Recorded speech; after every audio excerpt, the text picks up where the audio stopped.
Boa tarde. Serviu agora, Silvia? Essa valeu? Podemos seguir? Então, meu nome é Écio Salles, eu sou sócio do Júlio, aquele rapaz pessimamente vestido que falou com vocês aqui ainda agora, né? E a gente realiza a FLUP, Festa Literária das Periferias, que é um evento de literatura, mas antes, né, e sobretudo, é um evento de formação literária. Então, a gente está indo para a 6ª edição, começamos em 2012, com um processo de formação que percorre um conjunto de favelas da metrópole fluminense, né, contando Baixada, São Gonçalo, Niterói, até Itaboraí. Já tivemos experiência também fora da cidade do Rio, do estado do Rio, em 2014, com a Copa do Mundo. A gente fez ações em Curitiba, Salvador e São Paulo, além do próprio Rio de Janeiro. Nos últimos 5 anos, fizemos ações em aproximadamente 77 favelas diferentes do Brasil, contando as 3, né, uma de São Paulo, Salvador foi em Alagados e de Curitiba, né? E lançamos 153 autores diferentes em 14 livros diferentes, né? Nesses últimos 5 anos. Um dos livros é essa coletânea de narrativas curtas, porque tem conto, mas também tem crônica e, eventualmente, tem narrativa de memória, né, memorialística. Nesse, se eu me lembro bem, não tem nenhuma dessa natureza, mas já houve alguns episódios que tinham um que não era conto nem crônico, eram as memórias de uma moradora do Morro dos Macacos, no Andaraí. E ano passado, a forma que a gente encontrou de viabilizar esse livro era fazer uma parceria com a Secretaria de Cultura para a divulgação do livro, né? E com isso a gente elencou 3 instituições de ensino do Rio de Janeiro, para as quais a gente vai. O Júlio falou que o livro vai ser doado, é isso mesmo, mas eu tenho um jargão que eu prefiro, né? Eu tenho um carinho pela palavra libertação de livros, né? Uma história que eu faço há muito tempo. Então, esses livros hoje estão sendo libertados para vocês, e até o final do processo, no dia 30 desse mês, no Cefet, nós teremos libertado 750 livros, né? 250 desses de narrativa curta, outros 250 da coletânea de poesia, né, que vai ser na FRJ, e, por último, o romance do Rodrigo Santos, que é um romance muito legal, chamado Macumba. Ele já, né, a gente fez uma tiragem pequena nessa coisa, então hoje ele tem na Blux de Niterói, se alguém aqui mora lá, e na livraria Folha Seca, na Rua do Ouvidor, no centro da cidade, ok? Bom, a gente então, para não só chegar aqui e distribuir os livros, a gente resolveu promover conversas com alguns dos autores desses livros, né? Como é que a gente chega nesses autores? A gente, cada início do ano, isso vai acontecer daqui a 1, 2 semanas, a gente vai abrir a chamada para novos escritores que queiram participar do nosso processo de formação. Eles vêm, né, não é obrigatório, tá? A grande maioria dos nossos participantes são de alguma favela. A Marinês, por exemplo, é da Vila Vintém, né? O Ruvenal é de Austin, na Nova Iguaçu, né? Que não é favela, mas é um subúrbio na Baixada. Mas não é obrigatório. A gente até tem um curioso caso de uma menina, estudante daqui, aliás, que na FLUP de 2014 e 13, ela ficou muito envergonhada depois de todo mundo se apresentar, de dizer que ela morava em Ipanema, por exemplo, né? Eu falei, não, gente, não precisa ficar envergonhado de que mora em Ipanema, né? Tudo bem, ok, você mora em Ipanema. E ela é um pessoal ótimo, né? Que fez o processo até o fim e participou conosco. Apesar de morar em Ipanema, né? No último dia ela falou, olha, vocês ficaram me zoando porque eu sou da Zona Sul, Patricinha, sou lourinha, bonitinha, mas eu sou judia e lésbica, então, por favor. Falei, então, ok, está redimida. Enfim, então a gente vai fazer hoje esse bate-papo com 2 desses autores. No horário seguinte serão outros autores, então quem quiser participar de novo também pode, porque vai ser outra conversa, né? E na terceira rodada, uma terceira conversa diferente também. Eu queria chamar a Meg aqui, ela não queria falar, mas queria só que ela dissesse um oi para a gente, né? A Meg é uma parceira querida, junto com o professor Miguel Joste, que também é um dos orientadores nessa meninada. Para chegar no texto que vai entrar no livro, eles passam uns meses trocando ideia e trocando textos com o orientador, né, o Bernardo Vilhena, orientador, entre outros, e o Miguel Jorge nos é a honra, um amigo querido também de longa data, de participar esse ano como orientador da turma de poesia da gente. Obrigada. Boa tarde para vocês. Aqui tem 2 turmas, tem a turma da professora Sandra, que está lá atrás, e a minha turma, né, de 13 horas. Vocês já sabem. Então, vocês já sabem, quer dizer, a minha turma, eu já tinha falado do evento, a Sandra também falou, e a gente depois vai gerar um trabalho, de repente até a gente manda para você, né? E eu vou convidar também vocês no final do ano para ir, eu vou levar um grupo de alunos, vou levar no fim de semana, porque é muito complicado fazer isso em dia de aula, para o Vidigal, onde vai ser a festa desse ano, tá? Então, muito obrigada pela presença de vocês, pela presença do Écio, dos meninos aqui, o Leandro, o Rafael, mas como é que chama ele? Rafael, qual é? Ruvenal, Rafael Ruvenal. E, pois é, o Júlio não está aqui O Júlio não está aqui para ficar na mesa? Ele não vai ficar? E o Tetsu? Tetsu em outro horário. Mas se o Tetsu quiser participar... É porque está chegando o que é o terceiro. Tá, então tá. Então depois... Então tá, obrigada. Eu vou já explicar isso. Meg, obrigado. Queria chamar o Miguel também, professor da PUC, da Letras, né, e um parceiraço, querido amigo de muito tempo.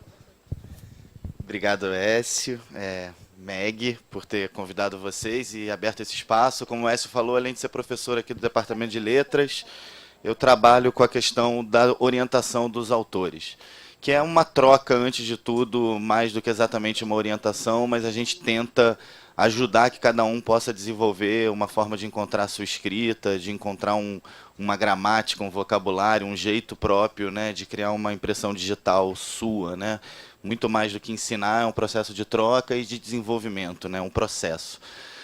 Acredito que a maioria de vocês aqui é primeiro período, está entrando na universidade, talvez nunca tenham escutado falar sobre a FLUP, e aí queria chamar, assim, talvez chamar uma atenção, assim, dizer alguma coisa para vocês pensarem um pouquinho, que primeiro, a FLUP ela tem uma característica muito legal, que ela não é um evento de literatura. Ela não reúne simplesmente escritores da periferia e de lugares distintos do Rio para publicarem um livro ou para participarem de um evento. Ela tem uma extensão, que é uma extensão ao longo do ano, que na verdade é uma formação e uma ativação de uma rede. E isso tem um caráter fundamental, pensando que a gente está num país onde a literatura, como uma das linguagens artísticas mais fechadas historicamente, num circuito de elite, num circuito de uma elite intelectual e de uma elite de leitores e de escritores. A literatura, ao contrário do audiovisual, ao contrário da música popular no Brasil, que tiveram capilaridade, que se difundiram, ela sempre ficou muito circunscrita num universo fechado. Então a FLUP é dessas experiências, desses movimentos que ajuda a abrir um pouco o espaço da literatura e de alguma forma legitima e autoriza toda uma produção que ela venha à tona e que ela possa emergir dentro de uma experiência de país, uma experiência de sociedade que historicamente não teve essa participação, não teve esse processo de inclusão. Vocês estão entrando agora na universidade, a universidade nos últimos 15 anos, assim, de forma concomitante a essa experiência da produção cultural, ela se transformou muito socialmente, né? E ela ganha muito como espaço de troca e produção de saber nesse sentido, porque novas pessoas, novos olhares, novas singularidades ajudam a criar um ambiente muito mais diverso, muito mais plural na universidade. São novas perguntas em relação aos conteúdos que a gente trabalha, novas perspectivas, novas formas de tratar esse conteúdo.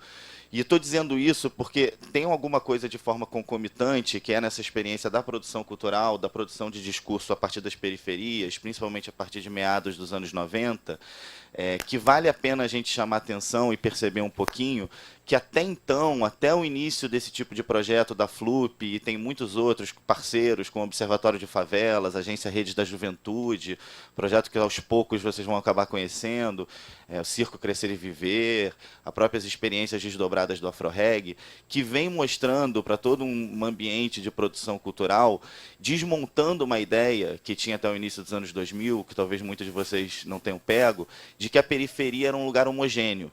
O que vocês vão ver nesse livro é que existe uma diversidade enorme de vozes, de formas de olhar o mundo, de perceber o mundo dentro da ideia de periferia. Há uma multiplicidade de esforço para criar linguagens, para criar histórias, né, para contar histórias que são muito distintas.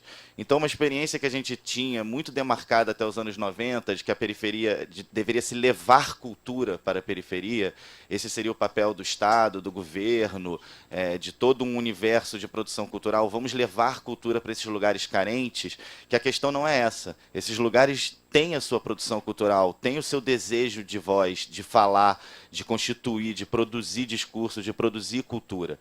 O que eles precisam é de condições e de viabilização para que essa produção se desenvolva, para que essa produção venha à tona, para que mais gente possa conhecer e ter contato com essa produção. Isso acho que é um fator muito interessante de perceber. Cultura, produção artística, não é algo que se leva, não é algo que se ensina, é algo que se dá condições, porque, na verdade, toda essa experiência, a história do Brasil conta isso, grandes experiências originais, manifestações culturais, vieram dos ambientes chamados periféricos no país. Né? Então, não é uma questão de se levar cultura, não é uma questão pedagógica, é uma questão de se dar condições, de se escutar essas vozes e de se desenvolver um espaço de troca de saber, de troca de conhecimento com elas.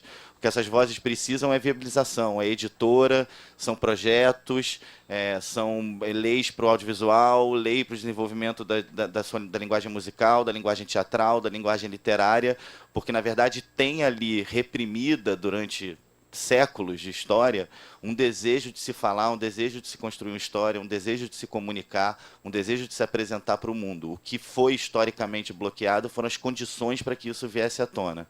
Ressaltando isso, me alongando um pouquinho aqui, só para dizer que a FLUP tem um protagonismo enorme nesse sentido, de conseguir, na verdade, abrir espaço para que essas vozes que já são potentes, que já têm um desejo de se expressar, de construir histórias, possam chegar em novos lugares, como o Écio falou, em outras cidades, muitos convidados internacionais, então é um diálogo que passa também, vai para além das fronteiras brasileiras, e, na verdade, ele é um meio, né, é um meio de potencialização de algo que durante muito tempo estava ali reprimido e sem condições materiais, sem condições de se desenvolver. E aí o que eu mais chamaria atenção em relação ao livro e ao trabalho dos autores jovens e de periferia que vocês vão ler, é perceber a diversidade, a pluralidade que você tem dentro desse livro, né? Porque muitas vezes há um engano em achar que nos universos periféricos há uma homogeneidade em relação à forma como se lida com arte, com cultura, etc. e tal. Era só essa palavrinha, já me alonguei um pouquinho, para devolver aqui para o Écio.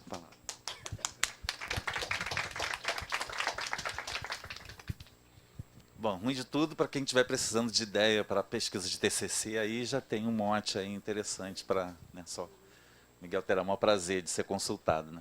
Queria aproveitar e agradecer ao Departamento de Comunicação aqui da PUC, que tem sido um parceiro quanto mais, né, a primeira atividade que a gente faz aqui, o professor Leonel, um amigo querido, e toda a equipe da comunicação. Oi? Pessoal do CTAV, sem dúvida, sem vocês a gente não vai a lugar nenhum.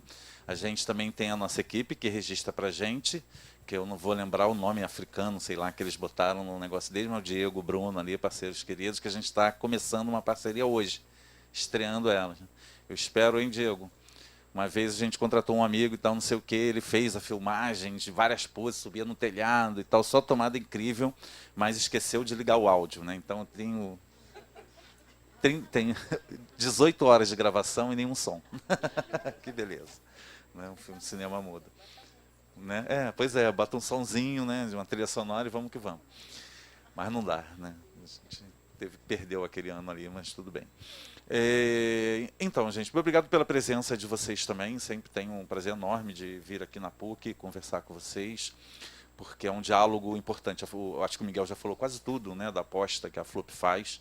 E esses diálogos são sempre importantes, né? A gente costuma dizer que a gente faz um evento na periferia, mas para toda a cidade, né? A nossa intenção, mais do que qualquer coisa, é produzir diálogos, produzir comunicação, né, entre os diferentes pontos da cidade, entre as diferentes pessoas e tal.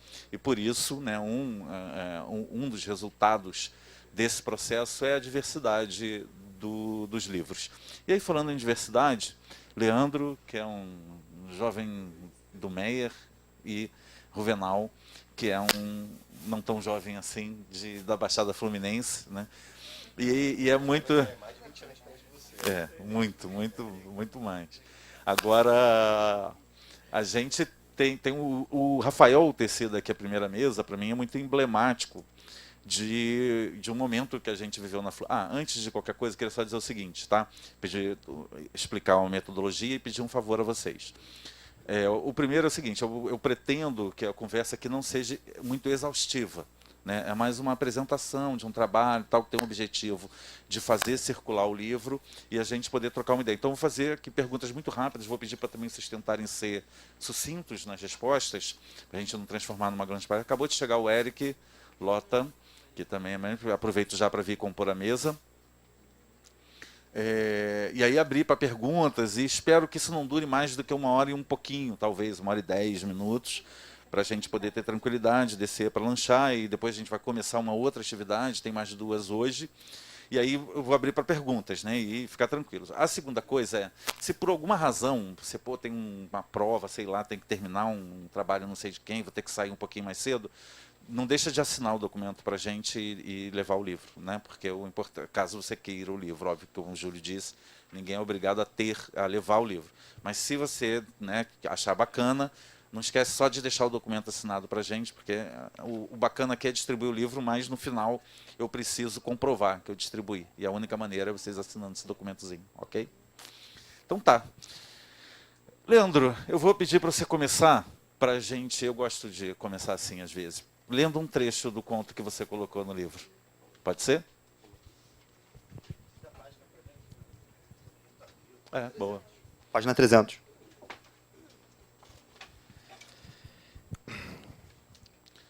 Boa tarde primeiro. Pode começar? Pela muvuca, viu jovens, coroas, bêbados maconheiros, rastafares, maconheiros, playboys maconheiros, cheiradores maconheiros. Pensou sobre a sua vida e sobre o porquê de ter que passar por tudo aquilo. Quase sentiu saudade de sua casa e sua família. Não achou respostas. Nunca achou respostas. E achar resposta era o que o cara boa pinta, que inexoravelmente comeria aquela loura tesuda depois da pizza no Guanabara. Por horas, apenas perambulou bebendo a sua cerveja, aproveitando-se do latão mais barato do Brasil. Até que vagar sem rumo era interessante naquele lugar. Já eram quase 5 da manhã. O céu já estava azulado e anunciava a proximidade do alvorecer, quando ele se dá conta de estar em frente à imponente escada do Selarón, conhecida pelo videoclipe do Snoop Dogg que rodou no mundo. Lembrou-se das gostosas daquele clipe e potencializou sua revolta. Viu-se sozinhos. Todos os drogados, curiosos, e a patrulhinha em frente já tinha se mandado. Então, de repente, sentiu um daqueles momentos únicos da vida, como uma catarse espiritual. Percebeu, por um segundo, a possibilidade de um empoderamento de seu destino. Na verdade, não estava sozinho. Ajoelhou ao pé do primeiro degrau e devagar levantou os braços ao céu. Foi uma cena bonita, testemunhada apenas por um mendigo e os 2 cachorros vira-lata. Pediu com toda a fé e devoção por momentos vitoriosos com as mulheres.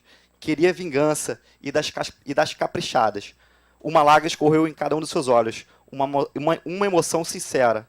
Mas logo obteve a resposta. Aqueles assuntos eram demasiadamente mundanos para se pedir aos céus. Aquilo era um trabalho para o coisa ruim ou entidade menos nobre, o primeiro que aparecesse. Obrigado. Esse é o Leandro. Qual é o nome do conto, Leandro? Zoada e zoada. Oi? Vai falar. Posso? Pode. Quer uma pergunta? Ou... Fala um pouquinho do conto, Então, como é que você chegou Então, meu nome é Leandro, Leandro Aguiar, e eu, como já tinha Você não escolheu esse trecho cheio de maconheiro porque você está na PUC não, né? Não, que isso. Porra, respeita, rapaz. E eu sou do Meyer, não sei se vocês conhecem, ou se já estiveram por lá. Falar, pelo menos, né? O Meyer. Eu sei que o pessoal sempre tá rindo, né? Porque eu sou antes sempre fui movimento estudantil e eu percebi a partir de alguns momentos, há pouco tempo atrás, as pessoas começam a rir quando eu falo que eu sou do MEA, porque tem aquele programa, o Vai Que Cola, não sei se vocês já assistiram. Aí às vezes eu conheço a menina do Acre, em alguma viagem assim, e ela começa a rir quando eu falo que eu sou do MEA. Enfim, e pegando aquele gancho da sua fala, o MEA era um lugar distinto dos outros lugares muitos lugares do Rio de Janeiro, porque é um local que tem um asfalto e tem muitas favelas também. E essa galera tá sempre trocando, né? Não é aquela coisa assim homogênea, né? São diversos lugares de fala e tal. E eu sou criado lá. E em algum momento da minha vida, fiz faculdade de História e faço também Ciências Sociais na UERJ, eu precisava de um estágio, né? E conheci uma galera que já estava fazendo literatura da periferia, pré-FLUP, que era o ESO já, na Nova Iguaçu e tal. E eu já sentia que tinha um movimento da periferia querer falar, querer ter periferia, até mais periferia que o MEA, indo para Baixada, indo para... E eu comecei a me envolver com essa galera. E é isso. Obrigado, Leandro. Lê um trecho do seu. Vamos lá, página 102, o segundo parágrafo. É um parágrafo só que eu vou ler, bem rapidinho. Primeiramente, boa tarde para todas e para todos. Meu nome é Rafael Ruvenal e esse aqui é um trecho do meu conto. Auschwitz é um lugar recortado pelo trem e seus lados são protegidos por muros empoeirados do barro seco da rua sem asfalto. O cheiro forte de mijo nessas paredes não supera apenas dos valões, que volta e meia, de forma deprimente, é visitado por uma garça que vive a procurar peixes que consigam sobreviver dentro desse antigo rio, em meio a bostas, sofás, pneus de carro, pedaços de calcinha e sutiã e a pedradas de crianças que insistem em perguntar aos seus pais coisas como: mamãe, mamãe, isso aqui já foi um rio? E a mãe responde: seu filho da puta, eu tenho 18 anos, vê se eu tenho cara de velha para saber dessas coisas. O muro, que em qualquer lugar separa, divide e diferencia, lá une e consolida, meio a uma miséria que não deixa espaço para um lado ou ao outro. Volta e meia, uma imaginação fértil dessas que vemos por aí se acha até mais privilegiada em comparação aos demais, seja porque na rua dele não tem enchente, ou porque a luz do poste funciona, ou porque lá tem uma padaria que vende pão quentinho para o café. Mas que diferença isso faz quando a maioria frequenta o mesmo posto de saúde, come do mesmo açougue condenado pela vigilância sanitária? Eu acho que está todo mundo nesse açougue, né? Nessa onda. Isso foi ano passado, hein? E não tem parente na PF, ninguém bateu o pano de nada, não. Ou pega o mesmo trem abarrotado, com gente de sonhos exprimidos. Ou pega o mesmo trem abarrotado, com gente de sonhos exprimidos, e foi beirando esse muro com a ajuda de alguns terráqueos, muito gente boa, que até se oferecia para pegar as coisas, que eles chegaram na charrete.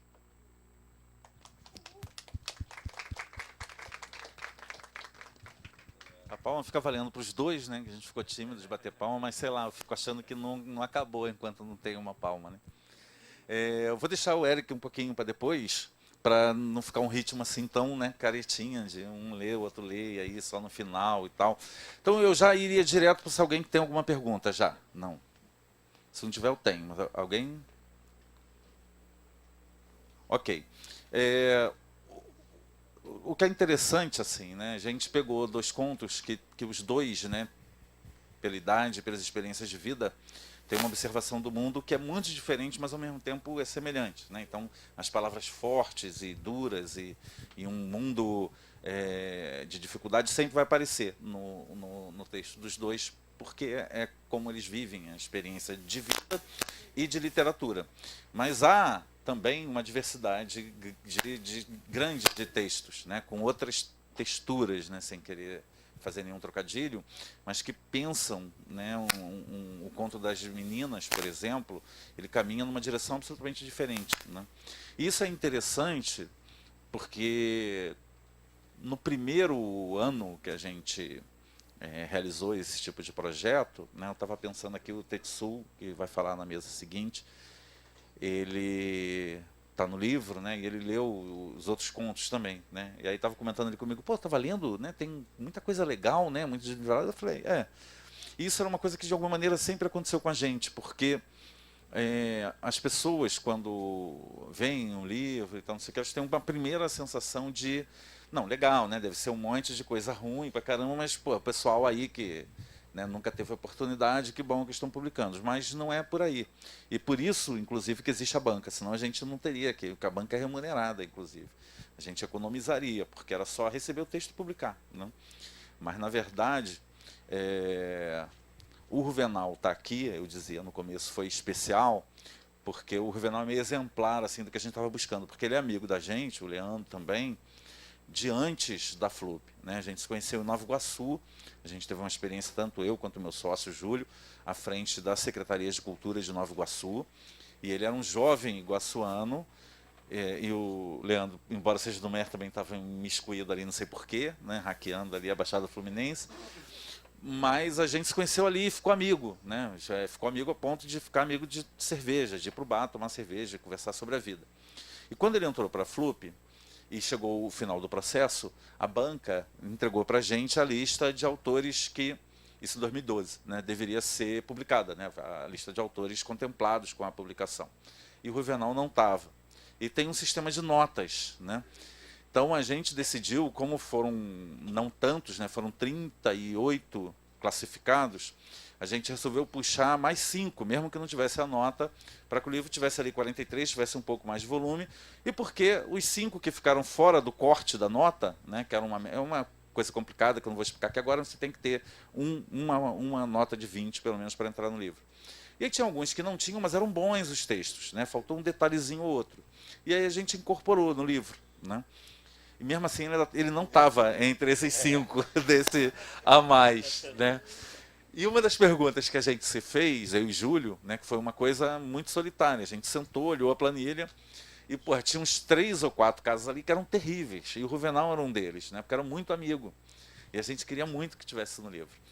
E a gente ficou se perguntando, cara, a gente vai colocar lá fórceps mesmo, só para ele não ficar triste com a gente, porque, ou ele vai se suicidar ou vai matar a gente, né? E aí a gente, cara, não, tem que ser sério, o negócio tem que ser sério, né? E para ser sério, a gente tem que fazer alguns sacrifícios. E um deles era esse, o Juvenal não vai entrar. E, mas como é que foi? Cara, antes de a gente anunciar, vou falar para ele, bicho, você não entrou, e passei, para ele não ter o choque de olhar lá, né, na parede lá, a lista do vestibular, né, não tá o seu nome, você fica triste pra caramba, né, mas você vai xingar quem? Para quem você vai reclamar? Você nem conhece quem corrigiu a prova, então, mas ele não, ele vai ficar, o cara vai saber que fui eu, né? E aí a gente falou, não, chegou lá, não lembro nem como é que foi que aconteceu, mas ele não entrou, né? E a gente achava assim, ele vai ficar triste, nunca mais vai voltar, então não sei o quê, né? Mas ele voltou no ano seguinte, né? E aí no ano seguinte ele ficou em último ali, mas entrou. A gente, opa, beleza, tô brincando, é que eu não podia perder a piada. E aí ele, com a experiência do ano anterior, ele voltou, e o que foi legal pra gente, vários voltaram e tentaram de novo. E uma outra mudança que foi significativa pra gente era que no primeiro ano, o João Paulo Cuenca, quando fez a palestra dele, ele chamou a atenção para esse aspecto, que ele leu muitos dos textos que estavam sendo produzidos, e ele falou, cara, eu achei uma coisa curiosa, assim, que é uma dica que eu vou dar na minha palestra para a turma que escreveu, né? É tudo na primeira pessoa, é tudo eu, assim, eu vi, eu sei, não sei o que. Isso é legal, óbvio que qualquer um pode escrever na primeira pessoa, mas quando um conjunto de autores que vêm das favelas começa a se escrever só na primeira pessoa, isso é indicativo de uma limitação narrativa. E aí, por isso que a gente tinha um dispositivo, né? Porque um segundo aspecto que a gente percebeu, que foi, no mínimo, curioso, era que todas as histórias eram muito tristes, tinha um final muito infeliz, né? Ou morria todo mundo, ou tinha uma violência terrível, ou esses contos de vingança, né? E a gente inventou, então, a dispositivo. Agora, os textos vocês vão ter que não é um tema, não é obrigado a seguir 100% do tema, mas vai ter um pequeno constrangimento. Dentro do constrangimento, vocês são livres, mas tem que seguir o constrangimento. E aí, o primeiro deles, você tinha que criar uma história em que você chega num transporte, você saiu de casa, chega no transporte, seja táxi, ônibus, trem, você lembra, né, Inês? E lembra que esqueceu o dinheiro em casa, não tem dinheiro. E você já entrou no ônibus, ou já está na plataforma do trem, ou já está dentro do táxi, ou na barca, não importa, mas você não tem dinheiro, né? E aí, muitos tiveram dificuldades de colocar o final triste, mas ainda assim colocaram, né? Eram terríveis as coisas. Aí a gente obrigou, né, o outro dispositivo era final feliz. Você tem que escrever uma história com final feliz, seja qual for a história. E aí é muito engraçado, porque o cara que ganhou uma nota, que é muito amigo deles, que é o Vinícius, ele escreveu um conto em que uma mulher morreu assassinada no meio da rua, e não sei o que, isso acontecia tragédia. Mas a avó, que era o personagem central, a avó do personagem que estava narrando, né, ela era uma daquelas pessoas que adora ver cadáver na rua, né? Adora ver corpo de pessoas, sai de casa, faz qualquer coisa para ver corpo na rua. E aí, quando tem essa morte, né, na verdade foi um suicídio, não foi um assassinato, e aí teve uma segunda morte por causa de alguma outra razão ali, então tinham corpos na rua, e a velha saiu enlouquecida, porque tinha muitos corpos para ela ver, e aí no final era final feliz para minha avó. Ele, poxa, ok. Ele burlou a coisa, porque é um conto cheio de morte, de tragédia, de infelicidade, mas uma pessoa no conto, né, um personagem, ficou feliz, né, terminou feliz porque ela precisava daquilo para ter uma das felicidades da sua vida, né? Então, o cara burlou e mandou super bem, né? Então, assim, uma das buscas nossa era tentar diversificar essa temática. Hoje, não precisa a gente forçar a fazer nada, já tem muita narrativa de terceira pessoa, já tem um monte de história que não é infeliz, tem algumas até felizes demais, né? E você tem vozes, né? Isso um pouco do que o Miguel estava falando, né? Eu lembro quando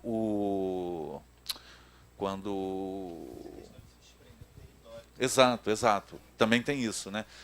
Uma coisa é falar da sua favela. A Maria Inês, o primeiro conto era falar da Vila Vintém, legal. O segundo também, pô, maneiro. O terceiro, idem, ok. Ela fala bastante da Vila Vintém, né? O quarto, aí o quinto você não aguenta mais, né? Então é preciso. E é por isso que a FLUP faz circulação, né? Então a Maria Inês e o Ruvenal nem tanto por causa da militância, mas a Maria Inês e o Ruvenal, que, enfim, um de Austin, outro da Vila Vintém, quando eles vão na Mangueira, onde eles talvez nunca tenham ido antes, e conhece, por exemplo, o Centro Cultural Cartola, ele vê que a narrativa de favela como lugar de miséria, de carência, de ausência, de crime, né, de violência e etc., ela é falsa, porque ela também tem um viés de potência que é muito importante, que talvez não anule o viés da miséria e o viés da violência, mas concorre com ele, né? E isso é engraçado, porque a Gávea também é assim, né? A Gávea também tem seus, né, momentos de tristeza, tem suas carências, né? Por exemplo, tem uma obra de metrô aqui que não acaba, né? Então, tem problema também na Gávea, né? Talvez sejam problemas bem menores do que Vigário Geral tem, por exemplo. Oi? A Zona Sul não é um paraíso. Não, pois é.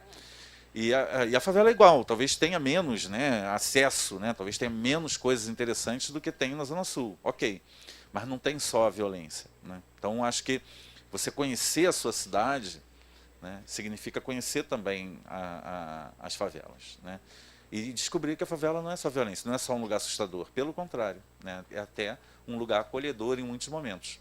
E as vozes que aparecem ali, tem essa voz da favela que está ali, tem cara que botou o Gessé Andarilho, por exemplo, não sei se vocês conhecem, ele tem um romance ótimo chamado Fiel, que é um romance que foi lançado pela Objetiva, mas foi gestado na FLUP.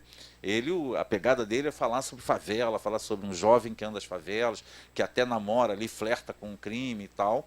E essa é a bossa dele. Mas você tem uma voz feminina muito forte, a Silvia, que está aqui, por exemplo, ela aborda nos contos dela e no trabalho acadêmico dela também muita questão do feminicídio no Brasil.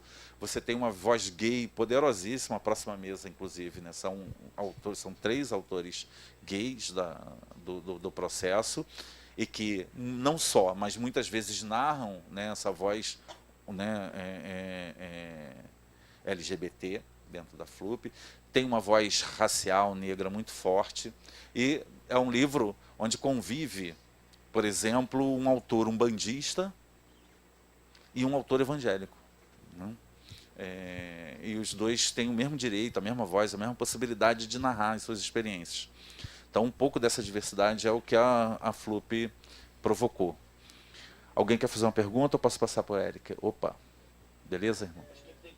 No microfone, né? Tá.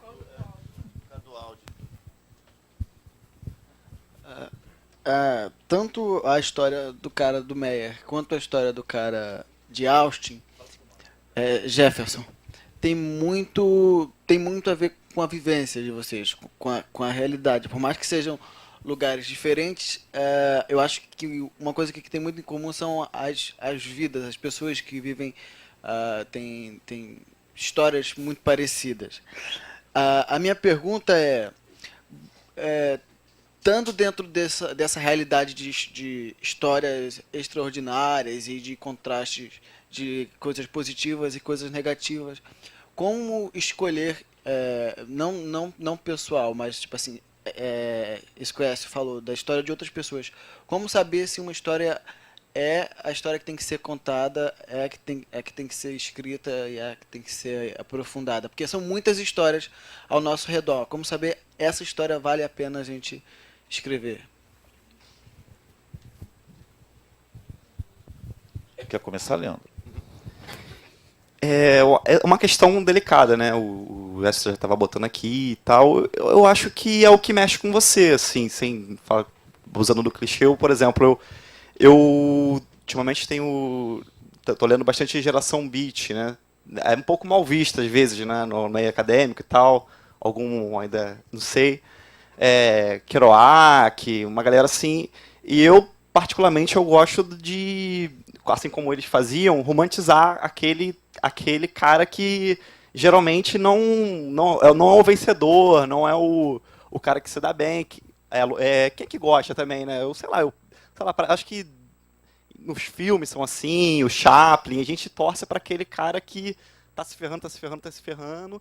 Eu não sei isso, mas isso é de cada autor, né? Não, acho que não tem uma fórmula secreta. É o que mexe, e o público, sem o público, o cara que vai ler é que vai escolher, né? Eu acho que tem que ter um pouco de uma narrativa de tudo, assim. Eu, particularmente, eu tenho esse feeling e tal. Inclusive, esse cara do conto, que se vocês puderem ler e tal, é um cara que existe, o Rafael conhece ele também, é um personagem ali do Meia, que é um cara extremamente mau caráter, mentiroso e tal, mas a gente ainda torce por ele e tal, e a gente ama ele, não sei nem como, mas não sei se ele ama a gente.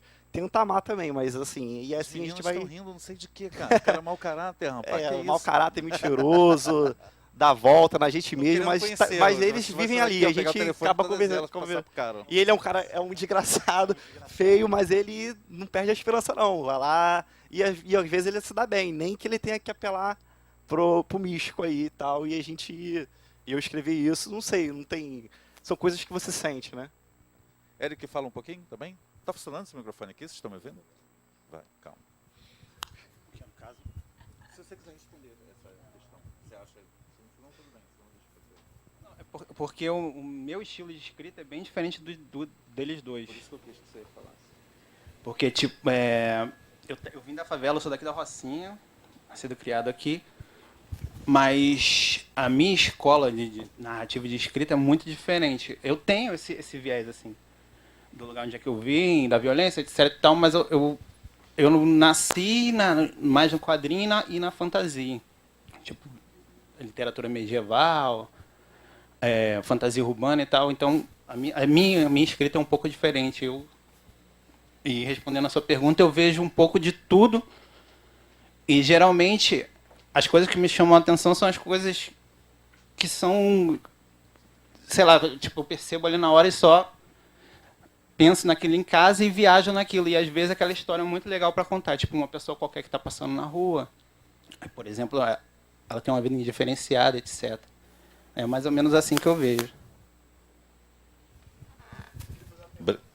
Tá, deixa o Rafael tá aqui querendo...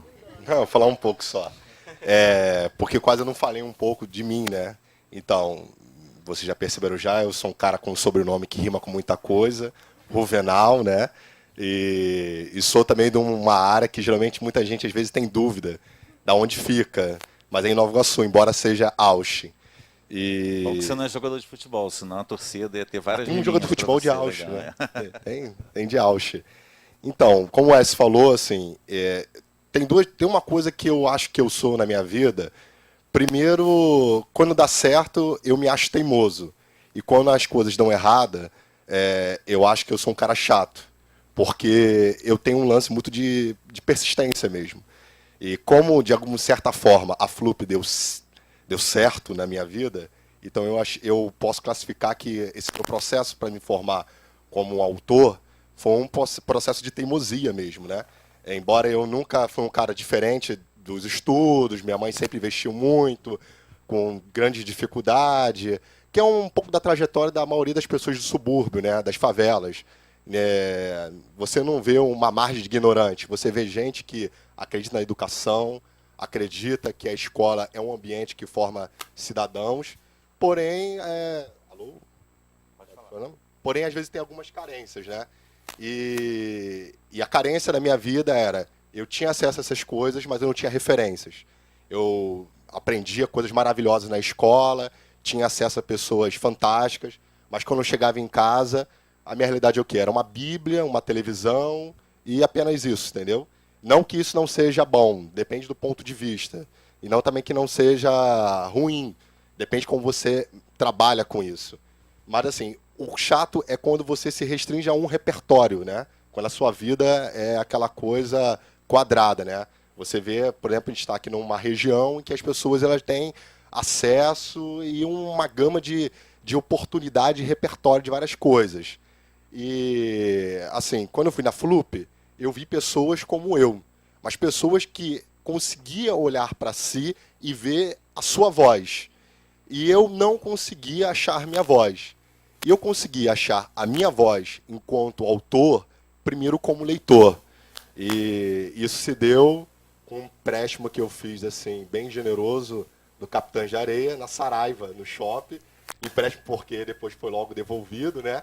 E aquilo me fez autor. Eu falei assim, cara, eu tenho que, de alguma certa forma, eu tenho que escrever alguma coisa parecida com isso, ou mais do que isso. Capitães de Areia, não sei quem aqui conhece, acredito que uma parte aqui é um clássico da literatura brasileira. É um romance de um Jorge Amado numa fase mais comunista e que fala de moleques de rua, entendeu? É fantástico porque o Jorge Amado ele nunca foi um garoto de rua e consegue escrever de forma maestral. Mas aquilo me alcançou. Isso aí é como se você nunca tivesse jogado futebol, olhasse assim, pô, quero jogar igual esse cara aí, esse Neymar aí, quero jogar igual a ele. Pô, bicho, é difícil. A gente vê que, na verdade, tem gente que se esforça, né?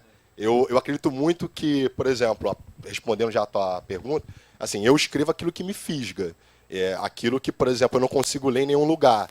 E aquilo que eu acho assim, cara, primeiro tem que ser uma história que me agrade, antes que eu venha agradar o público. Porque a coisa de você agradar o público é muito assim, acontece como não acontece. Eu, assim, a boa parte dos textos da Flup me agradam, entendeu? Mas você vê, por exemplo, um grau de intimidade com aquilo. Parece que aquela pessoa, assim como eu, nunca leu isso em nenhum outro lugar, talvez algo parecido, mas como tem a ver com a sua trajetória pessoa, entendeu? Embora que não seja dela a história, seja de pessoas que estão ao redor, ela vai e lança aquilo dali no papel, entendeu? Então, é um pouco disso aí. E agora, passar aqui para Obrigado, Rafael. mediador. Quer perguntar agora, Miguel? Aproveitar? Ainda em cima um pouquinho, acho que do que está gerando a conversa em relação a essa questão territorial mesmo. E aí seria principal para o Rafael, porque quando você lê o seu conto, a gente sente uma cor, a gente sente um ambiente, né? A gente percebe ali alguma coisa, né? Em relação a Austin. E a gente sabe que não tem uma pluralidade, não tem uma quantidade razoável de vozes que deem um relato desses lugares. E nesse sentido da primeira pessoa, que pode ser um perigo, como o S estava falando, todo mundo começar a preciso falar disso, então preciso falar desse lugar, território. O Eric falou, olha, eu me diferencio um pouco disso, assim, eu tenho uma relação forte com a Rocinha, mas o tipo de história que eu quero contar é outra.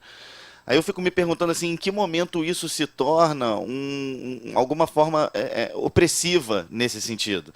Ah, então se você é da periferia, a expectativa é que você conte sobre uma verdade desse lugar, sobre alguma coisa que possa... E se isso em algum momento você fazendo parte dessa rede, né, que está discutindo esses problemas, se sente um pouco oprimido no sentido, pô, eu quero contar uma outra história, quero contar uma história que se passe em outros ambientes, que não são exatamente os ambientes que eu conheço, como um Jorge Amado, que vai mergulhar num ambiente que não era o dele. Como que isso funciona do ponto de vista, e aí juntando com a pergunta dele, desculpa, qual é o seu nome? Do Jefferson, que nessa hora de escolher histórias, se isso fica aqui atrás, eu deveria falar sobre esse território, eu deveria representar essas histórias que eu conheço tão bem, que não são contadas na literatura, são contadas às vezes no rap, no funk, mas na literatura não tem um tratamento. Se isso acaba ao longo do tempo funcionando como mesmo que de uma forma inconsciente, como um lugar de limitação, assim, não é limitação, mas de cobrança, assim, ou se você já consegue pensar, falar, cara, eu posso contar qualquer história em qualquer lugar do mundo, que se passe em qualquer cidade, em qualquer ambiente, porque o meu ofício é contar histórias, assim, essa relação entre saída e entrada do território, assim. Então, no meu caso, o último lugar que a boa parte das pessoas querem ouvir é sobre o lugar onde eu moro, porque é desinteressante, é um lugar que não é uma região periférica turística, é um lugar com o nome de um inglês, que ao mesmo tempo não tem nada a ver com Esse algo... Austin não é no Texas, né, cara? Austin não é o Texas, né? Então, assim, eu particularmente eu não tenho nenhuma cobrança assim das pessoas que são próximas de mim, porque é tão distante que as pessoas não conseguem visualizar aquilo, entendeu?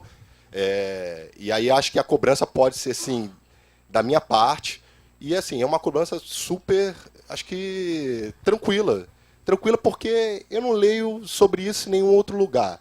Eu não vejo isso em nenhum outro lugar. Então, quando eu coloco para mim que eu quero escrever sobre aquilo, quando eu me cobro, eu fico assim, pô, alguém tem que escrever, entendeu? Então, assim, eu pelo menos tenho que sentir-me realizado de ver um nome como esse publicado numa coletânea como essa, que é numa editora como a Casa da Palavra, entendeu?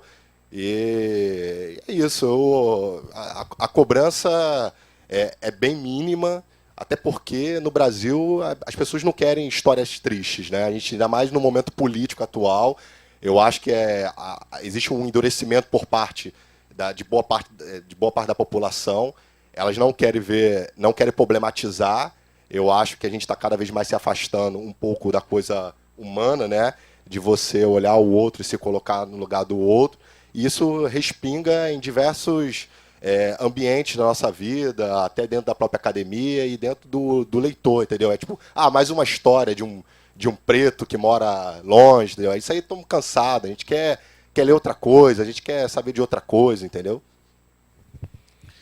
Tem algumas histórias bacanas nessa trajetória de quase 6 anos da FLUP que diz respeito a isso. Enfim, de um lado, né, óbvio que quando essas vozes surgem, né, e eu acho que Cidade de Deus e o Capão Pecado do Ferrez, Cidade de Deus do Paulo Lins, são 2 marcos importantes de uma literatura marginal de periferia, né? Há quem divida, inclusive, que o Ferrez é um marco da literatura marginal, porque literatura marginal tem 2 avatares no Brasil, né? 2 momentos diferentes, e um tem nada a ver com o outro. Um é a literatura marginal da década de 70, do Chacal e companhia, né? Que fizeram aquela poesia chamada Mimeógrafo, embora nem toda ela fosse mimeografada de verdade, e estava à margem do mercado, né? E depois surge, em São Paulo especialmente, com Sérgio Vaz, Ferrez e Alan da Rosa e outros, uma geração que também se autodesignou literatura marginal, mas aí porque estava na margem da sociedade, né? Estava nas periferias da cidade. né? E quando surge, então, o Capão Pecado é o grande marco dessa literatura paulistana, e o Cidade de Deus vai demarcar um novo território, que é da literatura chamada de periferia, embora ambas, pelo conceito que o Ferrez tem de literatura marginal, pudessem ser marginais, e pelo conceito de literatura contemporânea, de periferia, poderia ambos também serem literatura de periferia, né?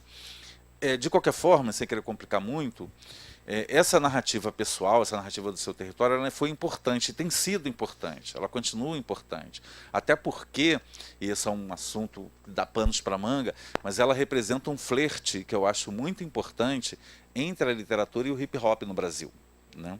Que tem relações muito imbricadas, né? A primeira geração de poetas e escritores de periferia é uma geração de rappers, né? Que foram para a literatura, né? E que consolidaram uma cena também.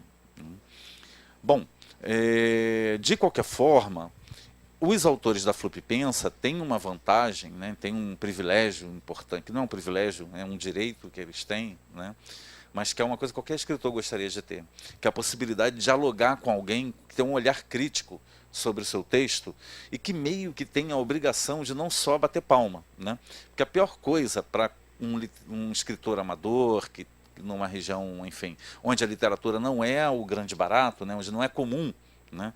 Porque, por exemplo, o rapper hoje ele sofre crítica dos pares. Por quê? Porque tem muito rapper na periferia, tem muito rapper. Então, o cara tem ali comparações mil para fazer e ele, olha, esse cara é legal, você não está muito legal, você ainda tem que melhorar, vocês tem que melhorar isso, aquilo, o flow não está bom. Já na literatura, qualquer coisa que você apresentar, o pessoal te trata como um deus, né? Porque não é comum, né? Então o cara, pô, maneiro, então não sei o quê. Isso, por um lado, leva o cara a acreditar, a não ter muitas referências do que ele está fazendo para fora daquele mundo dele ali, né? Então, na Flup, ele vai ter a oportunidade do Miguel, né, que é o que pode até estar errado, né, pode até estar fazendo uma interpretação errada do que o cara está escrevendo. Pode acontecer. Mas está dando um retorno crítico super importante para o cara. Porque o cara que achava que, porra, isso aqui tá bomba, cara, um cara vai dizer, ó, bicho, isso aqui tá errado, isso aqui tá muito longo, isso tá chato, isso não tá chegando a lugar nenhum, eu cortaria tudo isso. Que é o que grandes escritores sofrem na mão de editores, né, em editoras sérias, né? Eu lembro de uma história da Cristiane Costa com Luiz Eduardo Soares, que ele entregou 300 páginas para ela, para publicar, ela falou, cara, eu tirei 100, tem 100 páginas aqui que são inúteis. Legal, bem escrito, mas não tem nenhuma importância para o leitor, né? Repete. E de fato o livro ficou muito melhor com aquelas 200 páginas, né? O próprio Paulo Lins diminuiu 1/3 do livro depois que virou filme, né? Se quem tem, eu li, por exemplo, para mim é muito estranho, né? Eu li a primeira versão do Cidade de Deus e li a segunda, né? Foi muito mais ligeiro e mais ágil, né? Do seu ponto de vista, além do fato de ele ter, na segunda edição, trocado os nomes, né, por causa dos processos que sofreu por não ter trocado na primeira. E aí o Zé Pequeno vira Zé Miúdo, e eu nunca vou me acostumar com o Zé Miúdo, né? É muito estranho, a gente fez um game de literatura, e qual o nome do personagem e tal? Eu responderia fácil, Zé Pequeno, e o certo é Zé Miúdo. Então, por um lado, tem essa aposta, né, assim, de que você pode conversar. E tem um cara que, por mais que já aconteceu, né? A gente tem um episódio de um menino que vai falar daqui a pouco, que é um episódio muito interessante, porque ele queria falar de fora do universo dele. Só que quando ele fazia isso, Miguel, não ficava bom. E por quê? Porque ele não achava uma voz que tivesse um mínimo de densidade literária. Então ele contava histórias bobinhas, né? Sem nenhum conflito, sem nenhuma, sabe? Era assim, uma inutilidade, não valia a pena escrever aquilo. Não é que fosse ruim, é que não era literatura, estava longe de ser literatura, estava longe de ser má literatura, né? E aí a gente, eu e Júlio especificamente, fizemos uma forçação com ele, assim, cara, você tem que falar, porque você é gay, mora na Baixada Fluminense, de uma família evangélica, não é possível que você não viva conflitos super interessantes, do ponto de vista literário até, né? E aí ele se soltou e produziu uma narrativa gay, né, um conto gay, mas que era de chorar. Qualquer pessoa chorar, não outros gays, mas qualquer pessoa chorar. Porque ele conseguiu, ao contar uma história de um jovem gay, obeso, que mora na Baixada, numa família evangélica, e que estava louco para perder a virgindade para um homem, não para uma mulher, ele fazer qualquer pessoa que lesse ficar, caralho, porque é um drama que qualquer um pode passar, mesmo sendo hétero, né? Ele, por acaso, passou com um cara, com um garoto de programa. Mas quantos rapazes não passaram com garotas de programa, né? E vice-versa, né? Então, era uma história que ele conseguiu achar a voz dele. Então, nesse sentido, né, é muito importante que ele descubra uma coisa.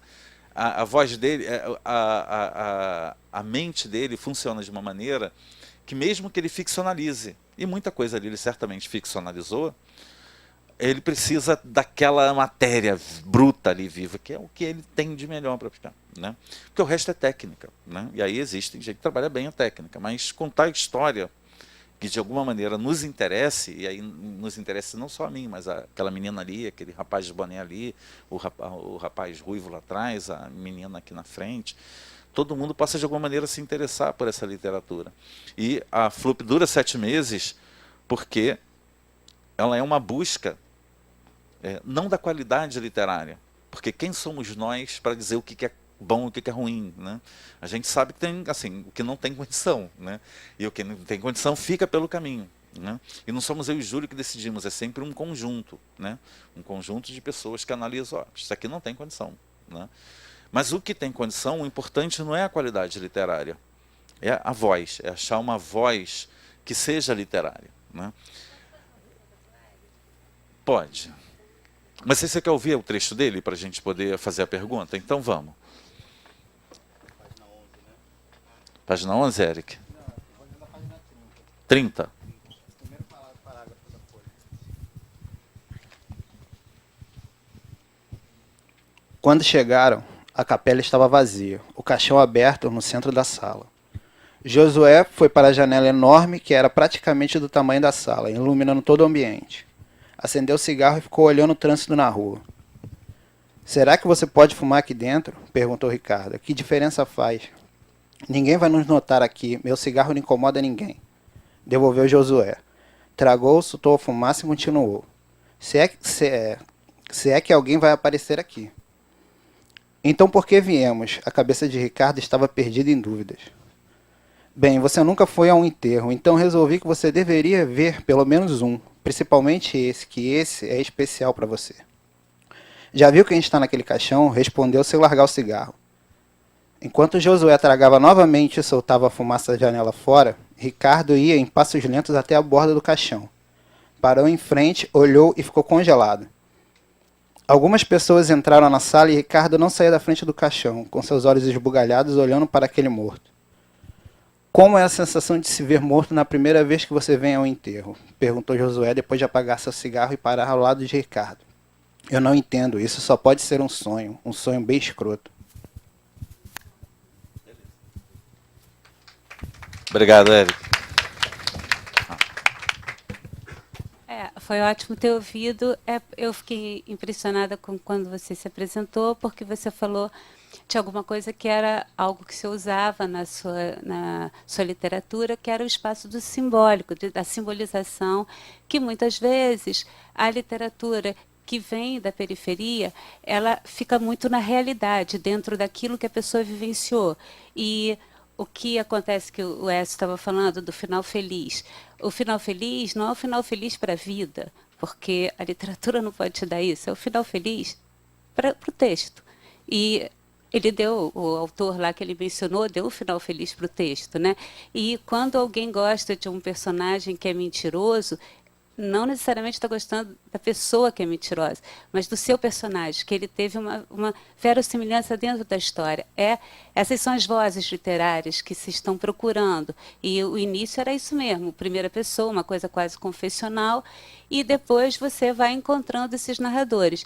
E o que você tinha me dito, e até pelo trecho que você leu, que é um trecho assim que poderia se passar em qualquer lugar, e não tem problema que seja Austin ou... como é o nome? Meyer ou Vila Vintém, porque é a questão do cenário, né? Austin enquanto cenário, Vila Vintém enquanto cenário, entrar com o cenário, Charles Dickens, Dostoiévski, todos eles fizeram uma literatura em que, de alguma maneira, essas partes pobres dos respectivos países entravam e são clássicos porque eles faziam personagens. Então, o que eu queria saber de você é, a sua literatura, ela tem esse espaço simbólico mais forte? Isso foi alguma coisa que você procurou fazer de propósito ou ela vem com você, das suas leituras? Você já tem uma referência de leitura grande, porque o Rafael e o Leandro não falaram muito da sua experiência. Você falou como leitor, né? Não foi você que falou do leitor? Mas assim, não sei com que idade, assim, se foi uma coisa tardia ou não. E está me parecendo que o Eric já começa a ler muito cedo, não sei. Né? Então, eu queria saber se influenciou a sua literatura e se, de alguma maneira, você tenta fazer essa literatura se desprender do seu espaço, do seu território, não por nada, por você ter essa vivência literária. Assim, eu realmente, eu leio desde, sei lá, dos 12 anos, 13, mas um livro mesmo, o primeiro que eu li eu tinha 14, e eu li Hobbit. O Hobbit. Tolkien. Então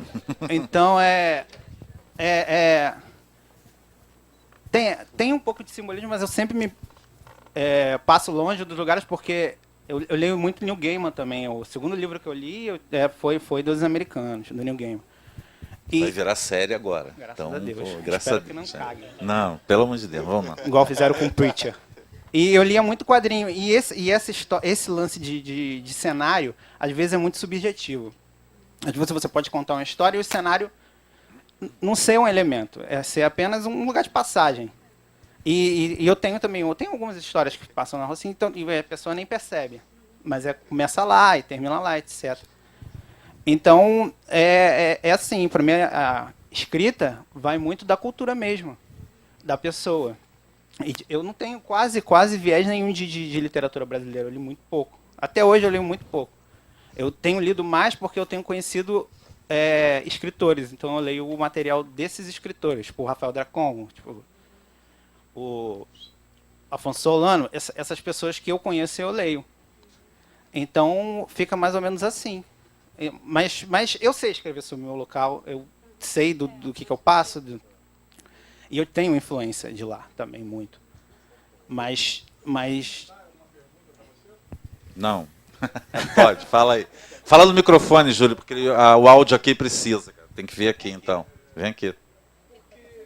Não, fala aqui, querido, por favor. Quando eu comecei a andar por periferia, tinha uma coisa que eu tive dificuldade, eu, Júlio, e de alguma forma eu vejo isso na sua literatura. E eu detestava quando Faustini dizia Cavaleiros do Zodíaco, quando a turma meio que trazia aquela cena da televisão SBT. E um universo que para um velho como eu, classe média, branco, etc. e tal, era meio que lixo cultural. Assim, até que ponto esse suposto lixo cultural ele também está nesse... que ele está muito mapeado ali no universo da periferia, assim, e até que ponto isso também te alimentou na tua ficção? Me alimentou 100%, né? Fala mal do Cavaleiro não, que o Ceia vai te tocar um raio, cara. Ó, vai. Por incrível que pareça, eu não gosto de Cavaleiro do Zodíaco. Eu conheci... Aí, esse vai tomar. É porque assim, eu vivo na favela, etc e tal, mas eu tinha muitos amigos de fora. E esses amigos tinham outros amigos, etc. E tinha uma outra tribo que foi me levando para outro caminho. Por exemplo, o Cavaleiro do Zodíaco, eu era criança, mas não tão criança, eu já tinha amiguinhos, eu já conhecia. Eu já tinha lido a obra dele, do desenhista, que eu nunca lembro a porra do nome dele. E eu já conhecia o mangá seguinte dele, que era um mangá também de armadura, etc. E eu sabia que era um pouquinho melhor para mim. Então, quando eu vi aquilo na televisão, aquilo não me chamava atenção. O que me chamou foi um desenho que passou depois, de Yu Yu Hakusho, que foi um marco na minha vida. E ele que me inspirou a desenhar. Então, esse lixo que o Júlio fala me influenciou demais. E me influencia, de certa forma, até hoje. Pô, cara, se você entendeu o Cavaleiro do Zodíaco, você Eu já tá entendo, com o cara, mundo eu aberto entendo. para entender várias coisas. Olha, cara. é porque. É porque quando eu vi isso, eu já conhecia Dragon Ball, eu já conhecia Dragon Quest, que veio aqui com o nome de Fly. Isso, quem entendeu E isso, Cavaleiro crítica da do Zodíaco, razão pra mim, era uma pura é bosta. molinho, cara, de entender. Eu achava uma Nossa. bosta, eu achava Kant mal fica desenhado, fácil. roteiro péssimo, eu achava tudo muito ruim. Tranquilo. Isso é engraçado, né? Assim, tem coisa, por exemplo, a gente tem episódios, né? Vou exagerar um pouquinho, que usar uma certa licença poética, mas a gente já tem episódios do tipo um cara que o primeiro texto dele, né? E ele era do Complexo do Alemão. Vou só pedir para quem sair não esquecer do assinado aí, tá? E aí ele escrevia sobre dragões, bruxas, feiticeiros, né? E um universo onírico, assim, tal, não sei o quê, né? Cheio de ETs e tal, não sei o quê. E a gente falou, cara, né? Falta Complexo do Alemão, né? Não tem o território no seu texto, tal, não sei o quê. Ele, ok. E aí os textos deles viram, e aí os dragões atacaram o Complexo do Alemão e tal, né? Então a gente... Ou, né, tem um caso sensacional de 2013, que era um menino de 16 anos, que ele nem podia participar, de 15 anos, que ele nem podia participar, que a gente bota uma idade mínima de 16, por causa da circulação, né? Então um garoto muito criança aí para lugares longe, para a Baixada Fluminense e tal, se esse moleque sumir é um problema seríssimo, né? Então a gente pedia para ser um pouco mais velho. Mas já teve uma menina de 10 anos que ela ia com uma amiga da mãe e levava ela em todos os encontros. E a menina mandou muito bem, né? Pena que ela fez alguma malcriação no final que a mãe não deixou mais ela ir, porque ela certamente estaria no livro, que ela escrevia muito bem, apesar da tenra idade. E esse menino também escrevia muito bem, mas ele era de uma favela no Morro dos Prazeres, que hoje está pegando fogo, e os textos dele eram todos passados no Palácio de Versalhes, na França, com banquetes, com nobres, princesas, né? E era a pegada dele, e não tinha como tirar isso dele, era uma coisa que ele gostava de abordar e de narrar. E aí eu conversando, acabei ficando amigo da família dele, era uma família extraordinária, né? Como ele tinha aqui com os pais, que é até um episódio que me emociona muito na história da Flup, é falar do pai do... Qual é o nome do menino? Enfim, Hugo, do Hugo Virgílio. O pai do Hugo e a mãe, né, iam com ele e só ficavam assistindo. E você via pelas fisionomias e tal, que eram pessoas assim, com uma vida rude, né, com uma vida difícil, tal, que trabalham. E aí depois eu entendi que eles trabalharam muito a vida inteira para dar uma boa educação para os filhos, né? E eles tinham uma coisa católica, então eles estudavam escola católica. O menino hoje está estudando para ser padre e tudo, e está no seminário. Então ele tinha todo acesso a uma informação dessa clássica e se encantou por isso que ele escrevia daquele jeito. Mas o que me emocionou não é o jeito que ele escreve, porque ele, além de tudo, ele era muito produtivo, né? Ele entrou para a categoria de romance. E aí a gente olhou, pô, mas você tem quantos anos? Cara, eu vou fazer 15. Pô, mas você já escreveu um romance? Ele, não, eu escrevi 5. Nossa! E de fato, né? Só que os pais dele que ficavam ali só olhando. Alguns meses depois, porque entre as palestras a gente colocava um encontro com a banca, que era um dia que não tinha palestra de ninguém, ia todo mundo, e aí os caras do Miguel Jorge sentavam, o Miguel Jorge não era nessa época, mas aí se fosse, ia lá, sentava com ele, quem era orientando do Alexandre sentava com o Alexandre, quem era Cristiane Costa sentava com a Cristiane Costa, para conversar sobre os livros. E aí quem não estava em nenhum grupo não tinha o que fazer, eu e o Júlio, por exemplo, né? A gente ficava lá tomando café e comendo pão, porque a gente não tinha muito papel nesse... E aí o pai dele conversando comigo, ele falava, seu Écio, eu nunca consegui tirar o seu Écio dele, apesar dele ser mais velho e tal, eu devia muito mais respeito a ele do que ele a mim. Mas ele, seu Écio, eu queria te fazer uma pergunta, se o senhor não se incomodar. Eu falei, não, diga, seu Paulo. Aí ele, cara, esse negócio de literatura, isso serve para mexer dentro da nossa cabeça e a gente ficar pensando nas coisas? Eu, como assim, Paulo? Como assim? Ele, não. E a mulher dele estava do lado. Ele falou, não, é que eu não sei como explicar direito, mas até esse ano, quando eu comecei a participar da Flup com o meu filho, eu vivia na favela, né, onde eu nasci, sem pensar muito na vida. Para mim era tudo normal, era tudo assim mesmo.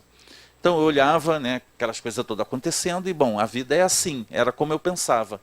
Agora, eu saio para fumar um cigarro lá do lado de fora, fico olhando e fico pensando, não, isso está errado, esse negócio não é justo. Isso assim, eu começo a pensar na vida. E, porra, e eu nunca fui assim. E é para isso que você falou, eu falei, ó, é, mais ou menos isso, essa é a ideia, mas por favor, não vá nas suas rodas de cerveja lá com seus amigos de ficar contando essa história, ninguém vai pensar que você ficou maluco. Vai devagar, né? Não é para entrar de ver, mas que bacana que você está pensando assim, não, eu mesmo agora estou querendo escrever um livro, porque estou começando a pensar em coisas e eu tenho história para escrever. Eu falei, porra, é por aí. E aí a mulher dele falou, não, seu S, você me criou um problema. Por quê? Porque ele sempre foi o homem da casa, né? Eu sou casado há 30 anos com esse homem, 30 anos de casado, nunca vi ele pegar um livro. Agora as coisas começam a quebrar dentro de casa, falo, ô homem, ô Paulo, queimou a luz do banheiro, vem trocar. Pera aí, mulher, deixa eu acabar esse capítulo aqui que eu tô lendo aqui que tá bom. Pô, eu falei, nossa senhora, agora tá lendo todo dia. Eu falei, é mais ou menos isso, né? Então, tem essa questão, né, de quem a gente tem, por exemplo, uma geração interessante, que parte dela participa da FLUP. O Miguel foi orientador de um menino muito interessante, que é estudante do Cefet, inclusive, ainda é um garoto de ensino médio, né? É um desses casos que estava no limite ali de 16 anos para participar quando ele começou, e ele é de um grupo grande de pessoas no Brasil que se trocam informações, inclusive de literatura de fantasia. Né? E alguns são muito bons. E são os caras, por exemplo, a gente convidou o Daniel Grimoni especificamente para fazer uma palestra, inclusive, na FLUP, do ponto de vista dele como escritor. Né? E é impressionante o nível de leitura, né, de conhecimento desse, né, de Hobbit, George Martin. Oi? É impressionante não só a quantidade de leitura, mas a capacidade de articular o que é interessante e o que é mais bacanas de produzir no Brasil nesse campo da fantasia. E ele é um cara tão interessante que ele entrou de novo para a FLUP Pensa desse ano, né, que é esse nosso processo de formação, do ano que passou, né, de 2016, e eu comentei com ele quando eu encontrei. Eu falei, pô, cara, legal, você devia investir agora nesse FLUP Pensa em produzir um livro de fantasia que, pô, você... É muito bom, cara. Você podia fazer um livro autoral seu, eu acho importante. Ele, cara, eu estou pensando muito nisso. Eu estou começando a escrever um romance, mas e eu imagina, né, o idiota aqui achando que estava... E ele, não, mas a fantasia foi um momento de experimentação para mim. Eu achei importante experimentar fantasia e ficção científica, mas agora eu estou experimentando outras linguagens. E o meu romance está indo em outra direção. Né? Eu quero tentar policial, quero pensar coisas assim que me façam abrir uma porta de literatura que não me limite num campo só. Eu falei, porra, que maneiro. Aí ele, tanto que eu, por exemplo, escrevo uns poemas de vez em quando, mas eu não sei bem onde vai chegar aquilo ali. Então eu me inscrevi em poesia, porque talvez eu possa dialogar e tal, não sei o quê. E eu achei tão interessante essa pegada dele que a gente sorteia quem vai ficar com que orientador. Salvo em alguns casos, assim, eu acho que o Rafael vai ser importante para ele pegar a Cristiane, porque a Cristiane vai pegar ele duro, porque ele é meio... Né, um pouco distraído e tal, né, não que cada um é como do seu jeito. E eu acho que essa é uma característica boa dele para alguns casos. Mas aí se pegar um orientador que também deixa rolar, né, então eu falei, não, o Venal tem que ficar com esse orientador. E no caso dele eu coloquei ele com o Miguel, porque achei que um cara da PUC, com a experiência que o Miguel tem, vai dar um gás para esse moleque, né, que é muito interessante. Em compensação, o Zé Salvador, que é um poeta já incrível e que faz cordéis incríveis, tem mais de 50 livros de cordel publicado, um poeta experiente, já com uma certa idade e tal, não sei o quê, a gente botou com o Bernardo Vilhena. E foi muito interessante, porque eles quase saíram na porrada, né? Assim, o começo... No começo, tanto o Bernardo sabia, cara, o que você botou o Zé Salvador pra mim, cara? Eu não aguento ele, e o Zé Salvador, rapaz, que ele é nordestino, né, daqueles brabo, faca na ponta da faca. Ele, rapaz, esse Bernardo gosta do meu trabalho, você não entende de poesia. Eu falei, rapaz, você sabe que é Bernardo Vilhena, fala que ele não entende de poesia. Mas por quê? Porque o Bernardo entendeu que técnica, porque ele é um dos caras, ele escreve soneto com escansão, cara. Então ele não faz só 2 quartetos, 2 tercetos, rimando A, B, B, B, C, D. Ele faz na rima bater no lugar certinho, cara. Né? Na segunda, acho que é na quinta, né? O soneto, né? A rima é na segunda e na quinta de cada verso. E ele faz os versos dele batendo a rima ali certinho, cara. É impressionante. E o que o Bernardo queria fazer? Queria tirar ele dessa zona de conforto. Queria que ele escrevesse poemas mais, aspas aqui, despirocado, entendeu? Poema menos aprisionado na forma, seja do cordel, seja do soneto, né? E que ele aparecesse mais, assim, poemas mais provocativos, né? Como exercício. Depois ele podia escrever o cordel, o soneto que ele quisesse. Mas é importante fazer o exercício, né? O Tetsuo, que está aqui, vai falar na mesa depois, também é um cara assim, que tenta experimentar linguagens, né? E o Tetsuo já precisa de um cara que consiga entender que ele é incontrolável, que ele é uma força da natureza incontrolável, mas que se faça respeitar a ponto de que ele entenda que ele pelo menos tem que escrever na folha do papel, não pelas paredes, né? Então, assim, e que não pode ficar pelado na hora da aula, né, Tetsuo? Por favor, hein? Meu maior medo, você não vai tirar a roupa aqui na PUC não, que a Meg, ó, a Meg... Né? Então, assim, cada pessoa vai ter uma pegada, né? E, assim, é importante, por um lado, respeitar essa pegada, mas, por outro lado, não aceitar simplesmente que o cara faz o que quer, né? Porque tem um campo na literatura que é mercado também, né? E assim, você quer escrever só para mim, né? Se o Leandro quer só para ele, o Leandro, por exemplo, e o Rafael também. A gente fez uma outra experiência com eles, já chamando para participar de um livro como escritores profissionais, que não tinha banca, não tinha nada. Era, ó, produzir um conto sobre, aí era um livro que tinha que ser sobre o seu território, então, ou sobre um território que você escolhesse. O Leandro escolheu a Vila Mimosa, né? Então já começa aí. E aí dentro da Vila Mimosa, cara, era um negócio que a gente tentou, e ele achava que aquilo, né, e deve achar até hoje, que aquele era o caminho certo, de extrema violência, extrema sexualidade, extrema, né? E a gente queria, pô, ok, é legal, mas tem que suavizar aqui, tem que suavizar ali, então que esse texto está falando só para 2 ou 3 pessoas. E num livro, cara, é importante falar para milhares de pessoas. Então, cara, bota num blog, e aí quem quiser vai lá e vê, né? É claro que isso é muito difícil, né, de dizer quem está certo, mas é um exercício permanente de diálogo, de ida e vida, de sede daqui, sede dali, né? E no final das contas, quando você vê, né, que eu acho que a coisa mais bacana é quando você vê aquele negócio pronto, né, depois de uma trajetória duríssima, né? Tem gente que sofre, né, Maria Inês? Desculpe, estou sendo... Duas coisas para preencher. Ah. E aí é uma chatice que eu vou passar uma... Sim. Só avisa aqui para mim. Ok, tá. Tem um segundo documento para ser preenchido e assinado, por favor, tá? E eu preciso da colaboração de vocês mais uma vez. Aí a gente está indo para a reta final, então a gente pode ir assinando. Tem alguma pergunta, gente? Opa, agora tem. 3, ó. Vou começar aqui, tá? Júlia, e eu queria perguntar para vocês, porque eu conheço como experiência de leitora, como um livro pode mudar o jeito que você enxerga o mundo, como pode mudar a pessoa que você é. Eu queria perguntar como a experiência de ser escritor, não só, tipo, contando necessariamente a história que você viveu, mas a história, qualquer história que venha à sua cabeça, eu queria saber como isso muda você como pessoa e o modo que você enxerga o mundo à sua volta. Respondendo a Júlia, eu acho que a literatura me mudou minha vida em todos os sentidos, como pessoa, em vários aspectos. Eu posso dar o exemplo, por exemplo, a FLUP teve um ano que ela sempre faz uma homenagem a um grande autor brasileiro, e a FLUP homenageou o Lima Barreto, acho que foi a segunda, né? Foi o primeiro ano, né? E eu sou do Meyer, né? E o Lima Barreto é um autor ali da minha área, né? Ele era de Todos os Santos, ele é praticamente o Meia ali, né? Aquela grande Meia, né? Aquela região que a gente diz. E rola assim, no subúrbio, assim, não sei se alguém aqui aquela coisa de que, pô, a gente não tem uma voz, a gente não tem um espaço, a gente tem uma identidade. E quando eu soube que um dos maiores escritores, né, do Brasil tá ali com Machado de Assis, assim, disputando, lido, sei lá, no Acre, o cara lá, meu vizinho, ele morou na minha rua, na 24 de Maio também.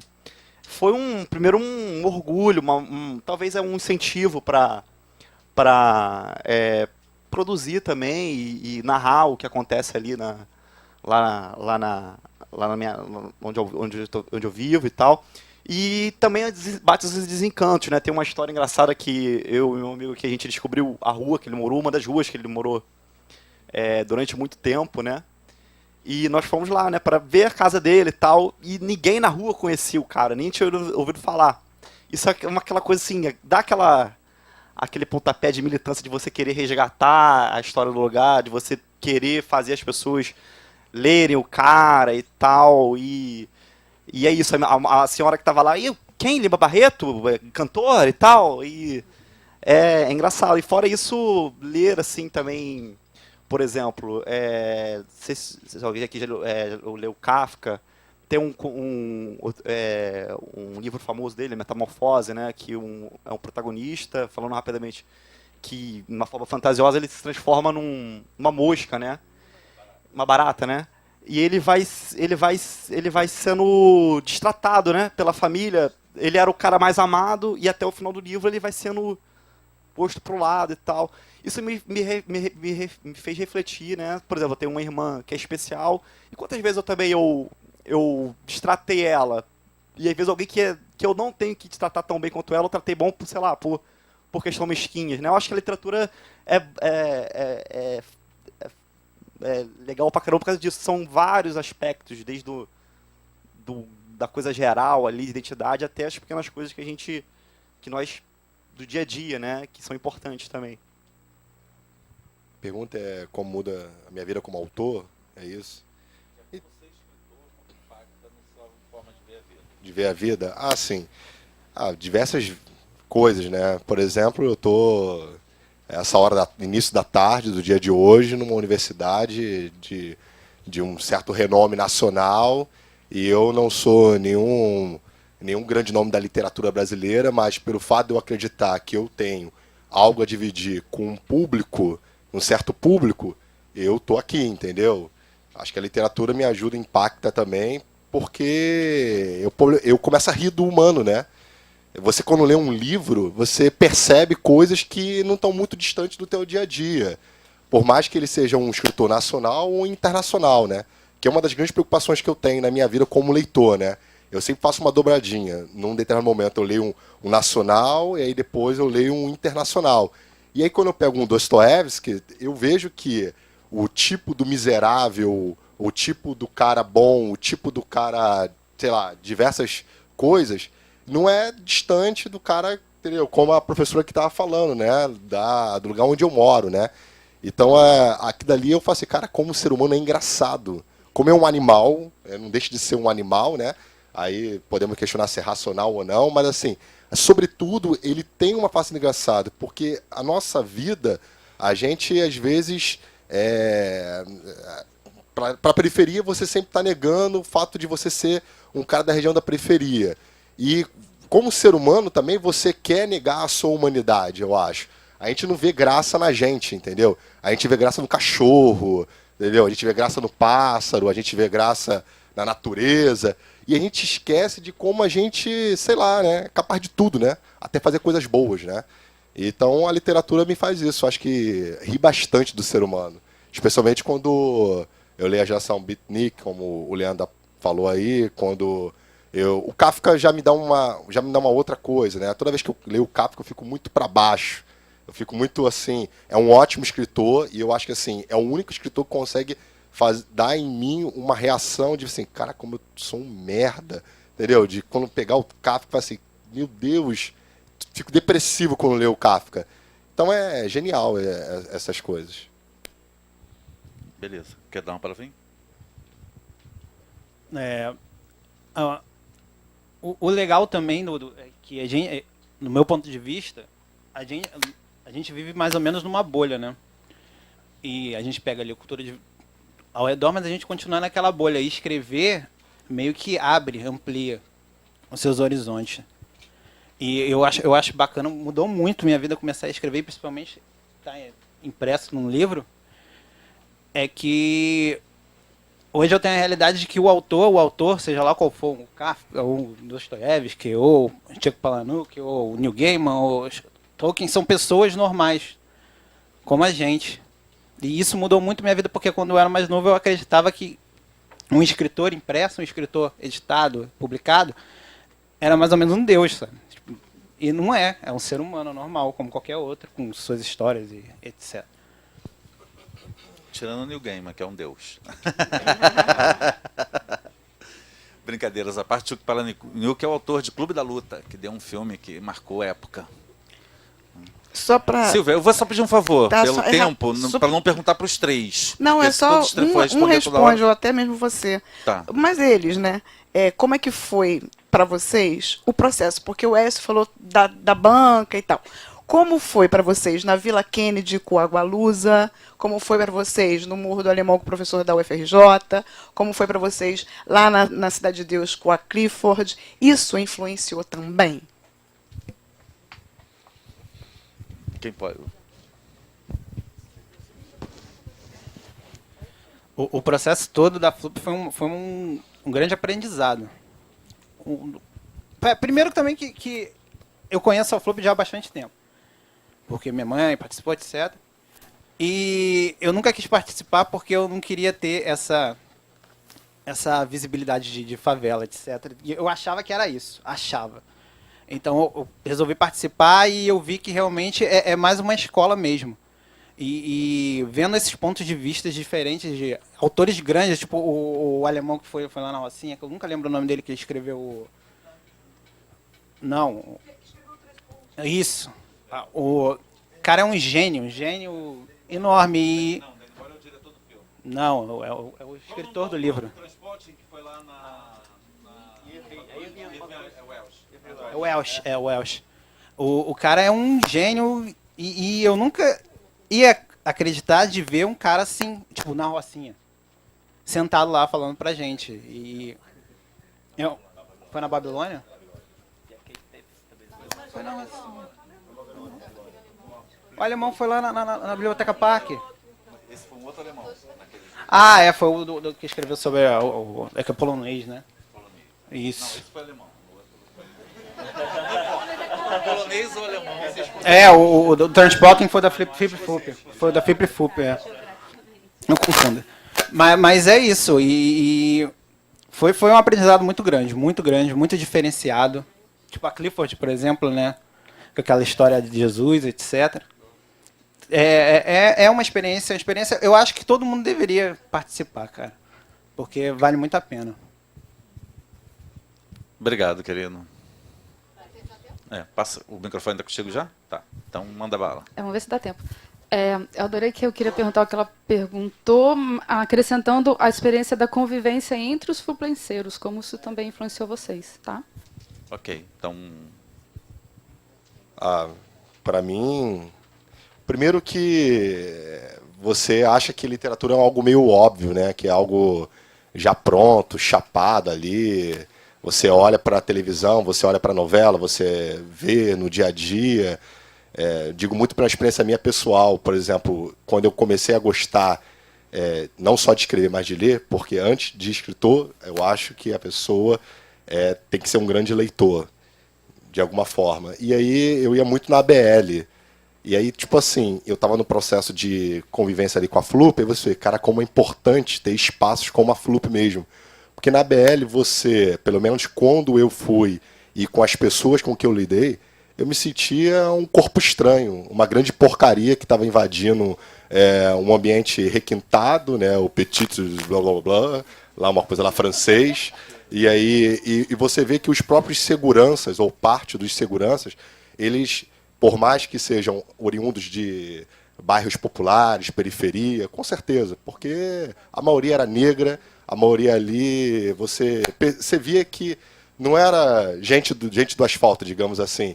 E aí eles já absorviam já. Eu lembro uma vez o cara me tratando como fosse um imbecil, porque estava tendo um evento da Maria Bethânia, né, de graça, né, não vou perder essa boa.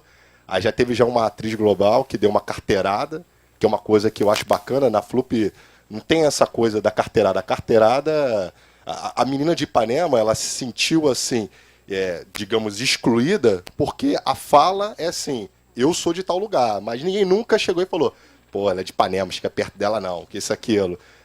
Pelo contrário, né? E a gente até achava interessante uma pessoa vindo de Ipanema tá topando uma experiência única, né?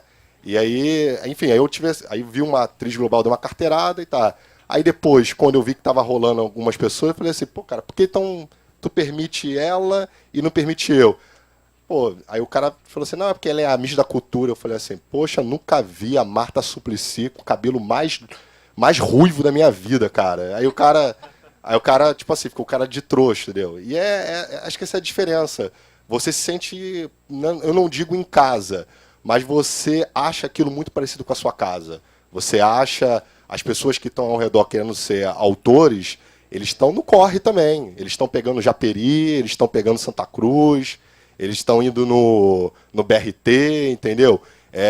A conversa ali, às vezes, não gira em cima de literatura, gira em cima do emprego que o fulano não tem, do que está faltando de água na casa, entendeu? Então, assim, é importante você desmistificar, num país como o Brasil, a coisa da cultura, porque, realmente, por um bom tempo, e ainda hoje, mas hoje você vê uma janela, é de uma certa elite, entendeu? E aí, lá eu consigo perceber que o que se faz na Flup ser elite é o quanto você escreve de bom, entendeu? E aí, como eu tô cercado de pessoas assim geniais, de bons escritores como o Eric, como o Leandro, eu me sinto na nata da elite literária, realmente. Isso que é bacana, entendeu? Obrigado, Venal. Então, acho que a gente pode começar a encerrar por aqui. Eu vou lhes dar uma zoação aqui, um sonho meu, dar uma de Michel Melamed. Vou encerrar fazendo um mini questionário bipolar para você. Tá bom? Dungo Tite.